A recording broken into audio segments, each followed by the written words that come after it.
I'll bring you back now to the U.S.-Mexico border. 212,000 migrant encounters have been reported. That from Secretary Mayorkas. I'll play this for you. This is what the Secretary of Homeland Security had to say about the increase in those border numbers. Here's that. The rise in encounters of migrants at the southern border began in April of 2020, last year, but the increase is most certainly sharper over the past several months and greater than in June. Allow me to share with you the CBP enforcement numbers for July. 212,672 persons were encountered attempting entry along the southwest border, a 13% increase over June 2021. Your reaction to that now, as I understand it, that is an increase of 13% versus the month prior. Well, it is an increase, but you have to remember the month prior was an increase from May, and May was an increase from April. So just saying that it's a 13% increase really doesn't do it justice. You know, June was at an all-time high of over 180,000 illegal apprehensions, and now we're over 212,000 illegal apprehensions. You know, during my time, if you had a month that was 50 or 60,000, it was a bad month. And if you go back to President Obama's Homeland Security Secretary, he said if we had 1,000 encounters in one day, that was very bad and the system was broken. Today, you have over 7,000 apprehensions and encounters a day. And so the system is broken, the strategy has failed, and no one, there is not a lot of confidence with the American people that we can solve what's going on that border, given the current viewpoints and the current policies that are being taken. It's a failed strategy. It's failing for 6 months, and it will continue to fail. And I believe the messaging is finally shifting on the border when it comes from Secretary Mayorkas admitting that the border is a tough challenge. Here's that.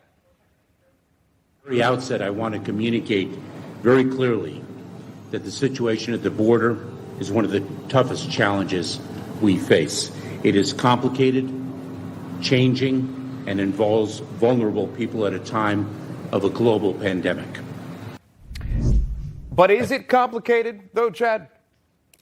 Well, it's certainly challenging, but the issue here is we told him it was challenging. We told the Biden transition team of all the challenges that were occurring. And so it shouldn't come as a surprise, and it certainly shouldn't come as a surprise 7 months into your tenure that it's challenging. It was challenging on day one. We saw it in 2018 and 19 and 20. But the solution sets, we gave them a playbook of here's how you address this. And it was a playbook that was developed over the course of 3.5 years. And they threw it aside and decided to do it their own way. They decided to tear down policies and procedures that worked, but they didn't put anything in its place. And the result is astronomical numbers. The result is emboldening the cartels. The result is illegal narcotics coming across that border in record numbers, and a failed strategy at the end of the day that are not protecting American people during a public health crisis. We know that several of them are being bused to various areas because, quite frankly, the CBP, HHS, they don't have enough facilities within just one region to house every migrant that is coming over. We don't know how many are being tested. We understand there are reports that as far as COVID goes, we know that they're being tested only if they're showing symptoms. We haven't gotten a report who's hospitalized, who's being treated at this time, what's being used to treat these folks that are non-citizens coming over to utilize the resources here. Getting to the point, has politics played a role in any of this, in your opinion, and why?